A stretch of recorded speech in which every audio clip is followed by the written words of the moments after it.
Thank you Anant. ఇక Mahanadu successful గా complete అయింది. దీంతో పార్టీకి సంబంధించిన ఇతర కార్యక్రమాలపై పూర్తి స్థాయిలో ఫోకస్ పెట్టారు టీడీపీ అధినేత చంద్రబాబు. పార్టీ కేంద్ర కార్యాలయంలో అందుబాటులో ఉన్న నేతలతో సమావేశమైన సీఎం తాజా రాజకీయ పరిణామాలపై చర్చించారు. పార్టీ కార్యాలయంలో చంద్రబాబును కలిసి రాజ్యసభ అవకాశం కల్పించాలని కోరారు పలువురు ఆశావహులు.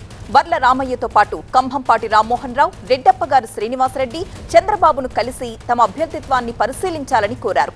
ఇక బీసీ కోటా కింద తనకు రాజ్యసభ అవకాశం ఇవ్వాలని TTD board member Janga Krishnamurthy విజ్ఞప్తి చేయగా, ఎస్సీ కోటాలో తన పేరు పరిశీలించాలని కోరుతున్నారు మాజీ ఎమ్మెల్యే ఉండవల్లి శ్రీదేవి. జూన్ 1 నుండి నామినేషన్ల ప్రక్రియ ప్రారంభమవుతుంది.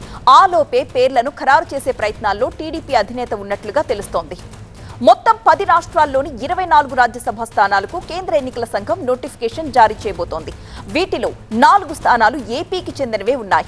వైసీపీకి తగిన ఎమ్మెల్యేల సంఖ్యాబలం లేకపోవడంతో 4 రాజ్యసభ స్థానాలు కూడా కూటమికే దక్కబోతున్నాయి.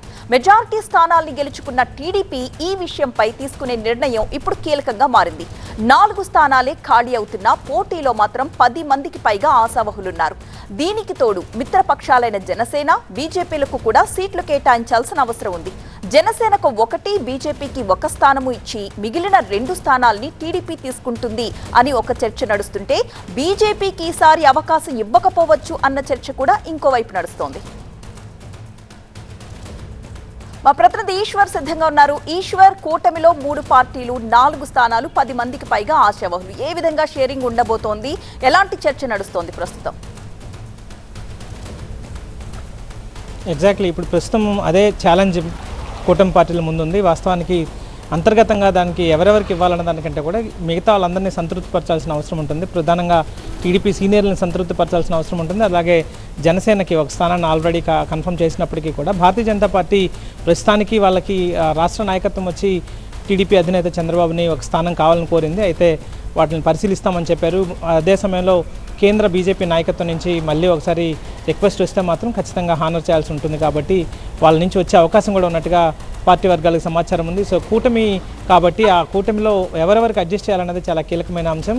సో ఆ దిశగానే ప్రస్తుతం తెలుగుదేశం పార్టీ కృషి చేస్తుంది. ప్రస్తుతానికైతే 1 స్థానాన్ని జనసేనకి ఇవ్వాలని నిర్ణయించుకున్నప్పటికీ 3 స్థానాల కోసం పెద్ద ఎత్తున టీడీపీలో ఆశావాహుల నుంచి పోటీ ఉంది. ఎందుకంటే భారీ ఎత్తున ఇక్కడ ఈసారి దాదాపుగా పోటీ చేసిన 164 స్థానాల్లో పెద్ద ఎత్తున వాళ్ళు గెలిచిన నేపథ్యం కాబట్టి వాళ్ళందరూ గతంలో పార్టీ కోసం ఎవరైతే కూటమి కోసం సీట్లు త్యాగం చేశారో వాళ్ళలో కొంతమంది ఇంకా తమకు రాజ్యసభ స్థానాలు కావాలని కోరుతున్నారు. అలాగే పార్టీ సీనియర్లు ఉన్నారు, వాళ్ళు కూడా మాకు ఒకసారి రాజ్యసభ అవకాశం ఇవ్వాలని కోరుతున్నారు. అదే సమయంలో మిగతా వాళ్ళు ఎవరైతే అనేక సంవత్సరాలుగా పార్టీకి సంబంధించి పార్టీ కార్యక్రమాల్లో చురుగ్గా పాల్గొంటున్నారో, లేకపోతే గతంలో ఎమ్మెల్యేలుగా పనిచేసిన వాళ్ళు, లేకపోతే గతంలో ఇతర పార్టీల నుంచి వచ్చే ముందు వాళ్ళకి ఇచ్చిన హామీల నేపథ్యంలో వాళ్ళందరికీ హానర్ చేయాల్సిన అవసరం ఉంది. సో పెద్ద ఎత్తున అయితే దానికి సంబంధించిన ఎక్సర్సైజ్ జరుగుతుంది. ఈ నేపథ్యంలో ఈరోజు పార్టీ కార్యాలయానికి వచ్చిన పార్టీ చీఫ్ చంద్రబాబును కలిసేందుకు నాయకులు కూడా పెద్ద ఎత్తున వచ్చారు. కంభంపాటి రామ్మోహన్ గతంలో ఆయన రాజ్యసభ ఎంపీగా చేశారు. అదే సమయంలో మిగతా జంగా కృష్ణమూర్తి ఆయన వైఎస్ఆర్ కాంగ్రెస్ పార్టీ నుంచి తెలుగుదేశం పార్టీలోకి మారే సమయంలోనే ఆయనకి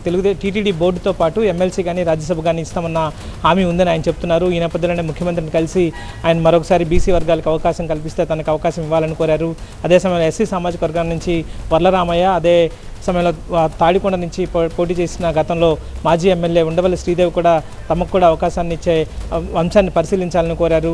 ఇలాగ పూర్తి స్థాయిలో అదే సమయంలో సానా సతీష్ ఎవరైతే ఉన్న 4 స్థానాల్లో ఉన్న ప్రస్తుతం సానా సతీష్ ఎంపీగా ఉన్నారు. ఆయన పదవీకాలం ముగియబోతుంది, తిరిగి ఆయన కొనసాగిస్తారని చెప్తున్నారు. మరొక స్థానానికి సంబంధించి లోకేష్కి సన్నిహితుడిగా ఉన్న కిలారి రాజేష్ పేరు బలంగా వినిపిస్తుంది. అదే సమయంలో భాష్యం రామకృష్ణ జిల్లా గతంలో గుంటూరు ఎంపీగా పనిచేసిన గల్లా జయదేవ్ లాంటి వాళ్ళు, అలాగే మిగతా అనేక మంది పేర్లు వినిపిస్తున్న నేపథ్యంలో దాంట్లో ఇప్పుడు మిగతా పార్టీల కంటే కూడా ఈ ఉన్న పార్టీల సీనియర్లని సాటిస్ఫై చేయాల్సిన అవసరం, మిగతా పార్టీలని సంతృప్తిపరచాల్సిన అవసరం ఉండడంతో తెలుగుదేశం పార్టీ చాలా కీన్గా ముందుకు వెళ్తున్న నేపథ్యం కనిపిస్తుంది.